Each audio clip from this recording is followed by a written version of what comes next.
Hey YouTube. All right, a couple little, well, I didn't say how many. Yeah, maybe two little funny stories. So anyway, it started to bother me a little bit because I noticed that, the A started up, it runs good, sounds good, but then when you go to give it a little bit of throttle, it dies out. So I know with the Marvel style carburetors, obviously, you want to adjust the front screw, I guess adjust the flow as far as how much fuel goes in. So I gave that about 2 turns out, and I gave that 1 turn out. Now the funny thing was, I was still trying to figure out why it would start up and run on choke, but then as soon as I would turn the choke off, it would die, or try to give it throttle, it would die. Well, something very simple. Besides having these screws possibly off, if the fuel coming in is too small, the hose, it will actually starve the fuel.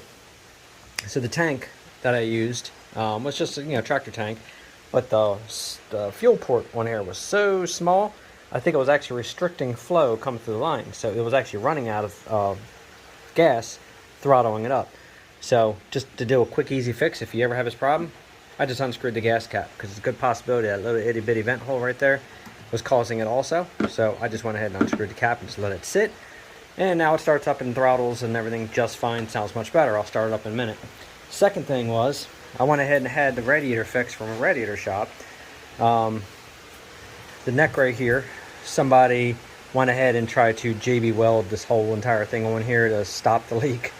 Yeah, let's just say with everything moving around, that didn't work so well. So that was all cracked up when I got this. So I had them resolder this and do a light pressure check on the tank since it's not a pressure system. Yes, it's pouring down, raining outside. So anyway, so all that was good. So I went ahead and started dumping the water or the antifreeze in here, and then all of a sudden I started getting a puddle. Small puddle, but a puddle on the floor. So it's irritating once you go and put all the screws, all the brackets on without scratching anything. Everything looks all good, just the way you want it. And then all of a sudden come to find out you have a leak in the radiator. Actually, I thought about it when I was on my way home. So I went ahead and popped off the cap. And, let me grab my flashlight. Hopefully you guys can hear me because it's raining pretty good out there right now. So that's right there is where the tube goes for the overflow. So I went ahead and I dumped the water straight down here without hitting this, and I had nothing come out. I went ahead and I dumped the water and made sure it ran in that hose, and let's just say it poured out. So honestly, let me see if I can get in there to show you where that little crease is right there. Apparently it must be a little break in it from behind, because that's where the water was coming out, was right there.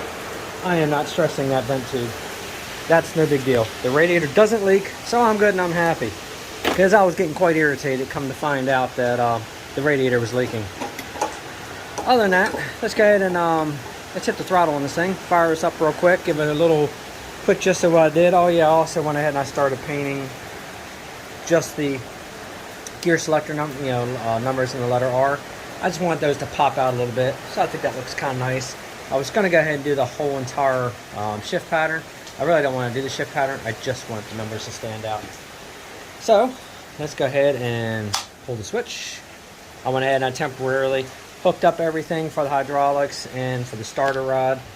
So, let's give this thing a pull.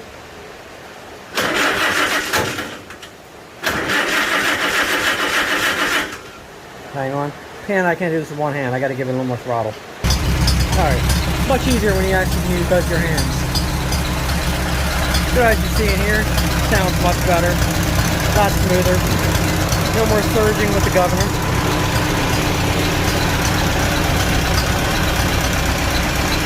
Sounds pretty good.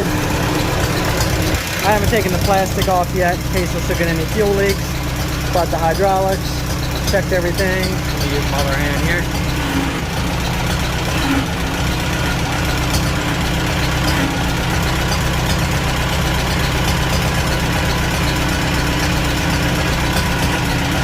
See, everything works good.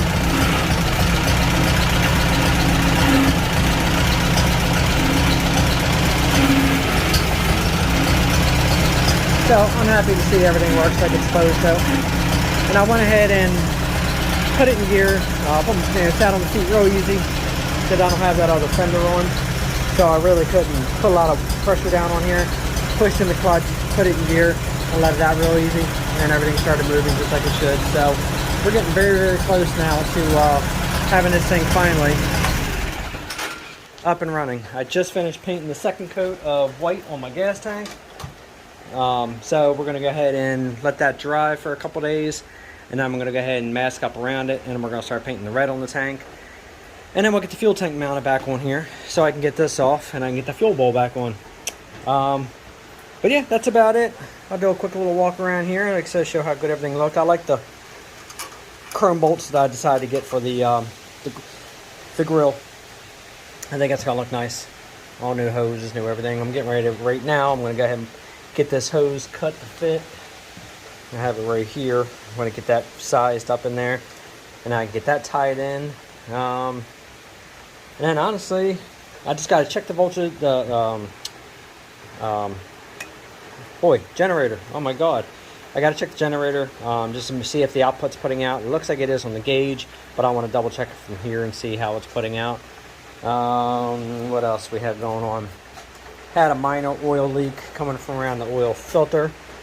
Simple solution was I just went ahead and tightened that up just a hair bit more.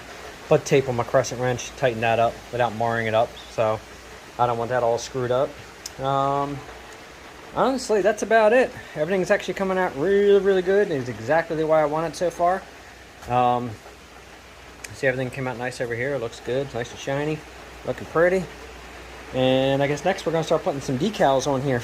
Get the oil filter decal, get the decal one for the lights. Already got all the cork plugs and everything all in the implement holes. I went ahead and put chrome bolts down in front of that little pan. I got something cool I'm going to be showing you guys for this lift arm. And then all this stuff here, as I said, that's where I said I put that rubber grommet in. See how that's in there? So now this doesn't rattle around. It doesn't get torn up. Starting it up, it moves nice and free inside there. Say, I don't want to start it, but see how it moves nice and free. So there's no resistance. It's not tearing all the paint off here anymore. So if you want a quick, easy little fix, drill that out, put the little grommets in. If you want to know the sizes, just leave me a comment and I'll make sure I get a picture of what the sizes were I used. This side over here was a little bigger, and then the one I used for the choke rod, as you see right there, was a little smaller. So I went ahead, like I said, I drilled this out and then put the grommet in. You know, hang tight. Let me go ahead and see if I can find it, and I'll show you what the packaging was. But up all the new clevis pins and everything in here. Yeah, everything's come out good. I'm extremely happy with the look of this so far. It's pretty much just the way I was envisioning it, so it's coming out the way I wanted it. Here's my box of bolts, screws, washers, and goodies. This right here. See if I can get this open for you. This is the bag of those grommets I was telling you about. So there's an extra one in here. So that's the quarter, and that's the 7/32. So the quarter is what I used for the starter.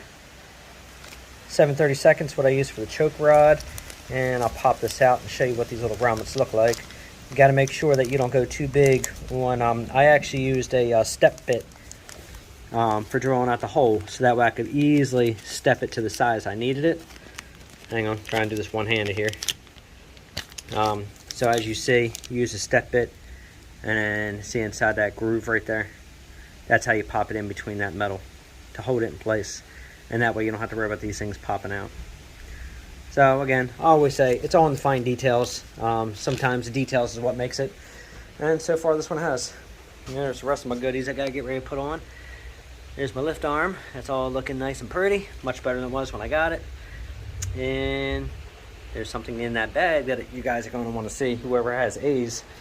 So that's it for today. Thank you for watching. Like, subscribe, share, hit that notification bell, and see this old girl coming back together. Because as you see, it's looking pretty good. Thanks for watching.